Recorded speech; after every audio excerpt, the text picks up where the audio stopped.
or nets or went hunting in the woodlands for partridge or wild turkey.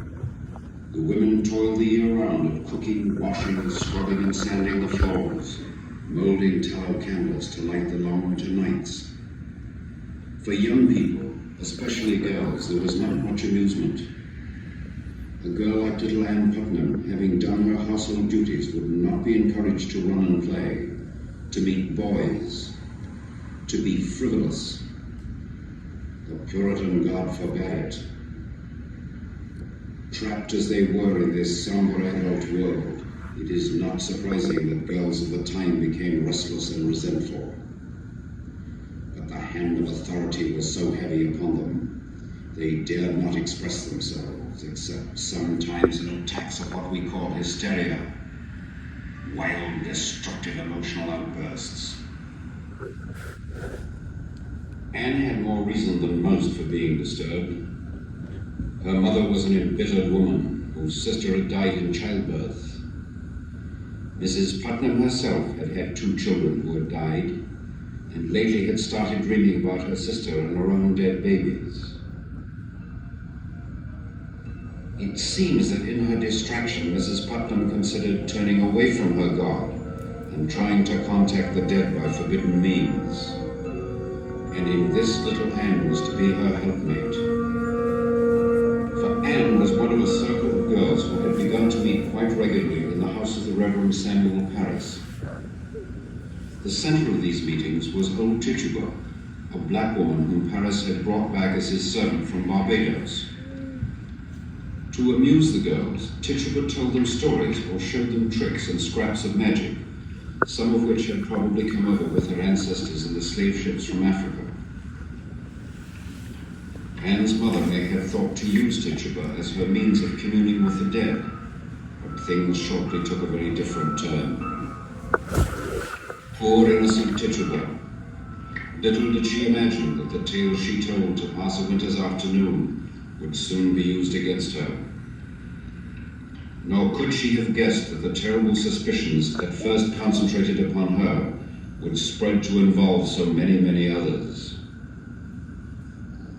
The very fact that her circle met in the house of a minister made the girls all the more guilty about what they were doing. From playing at witchcraft, they would come to believe themselves bewitched, and shortly be laying the blame for their condition upon others. An explosion was coming.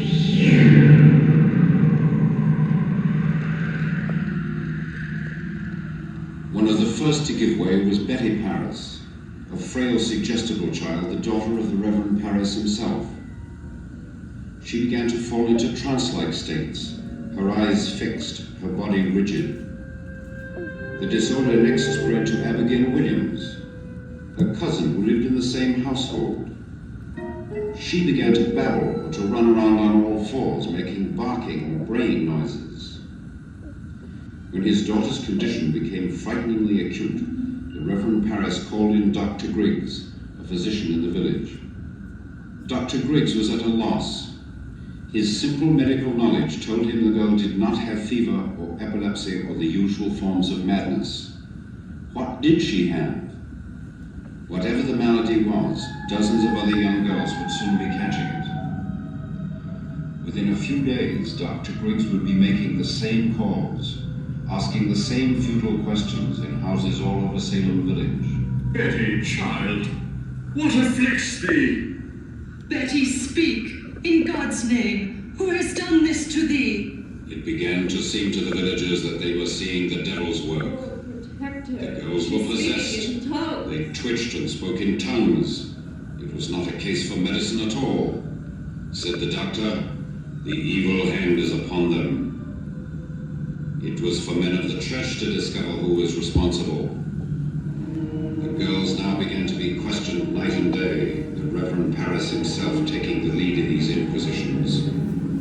The sternest efforts were made to wring from them some hint as to who had bewitched them. It was not an easy task. At first the girls would not answer. They simply screamed and writhed or did blasphemous things such as dashing a Bible against the wall. But gradually they began to give names. Betty Paris, driven frantic by her inquisitors, and probably calling out to her own black nurse for help, said, "Tituba! Oh, Tituba!" And that poor woman became among the first to be accused as a witch. Others, much less likely, named by the maddened girls almost it seemed at random, were also accused. Among them was a woman known all her life for piety and uprightness, but now grown old and ill and almost too deaf to hear the charges against her. Rebecca Nurse.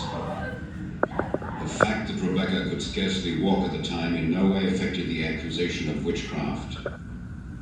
The hysterical girls, carried away, began giving what was called spectral evidence, visions they claimed to have had of the accused. According to Ann Putnam and Abigail Williams, Rebecca's shape, her astral self or soul, had been seen flying about, while in body she lay at home in bed. At first, no one in the town could believe it. But then her few enemies, among them Ann Putnam's mother, declared against her. On March 23, 1692, Rebecca Nurse was placed under arrest. The case was very nearly dismissed, but for a last-minute accusation made once again by Mrs. Putnam. On the strength of that, old Rebecca Nurse was finally brought to trial in Salem on June 29th, Chief Justice William Stoughton presiding. Even then, the townsfolk and the jury were not convinced. Mrs. Putnam and the girls who had testified against Rebecca were among the onlookers. A hush falls over the courtroom as Thomas Fisk, foreman of the jury, rises to deliver the verdict. May it please the court, we find the defendant, Rebecca Nurse, not guilty.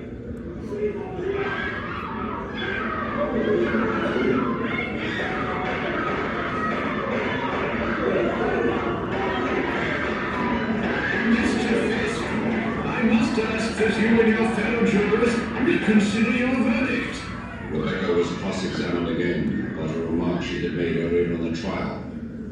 It involved a misunderstanding which, because of her deafness, she had been unable to clarify to the satisfaction of the court. Now, old and exhausted, she was questioned about it once more, but she was too worn out to defend herself, simply staring into space and making no reply. The jurors recessed once more.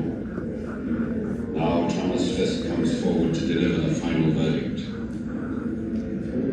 We, the jurors, find Rebecca Nurse guilty.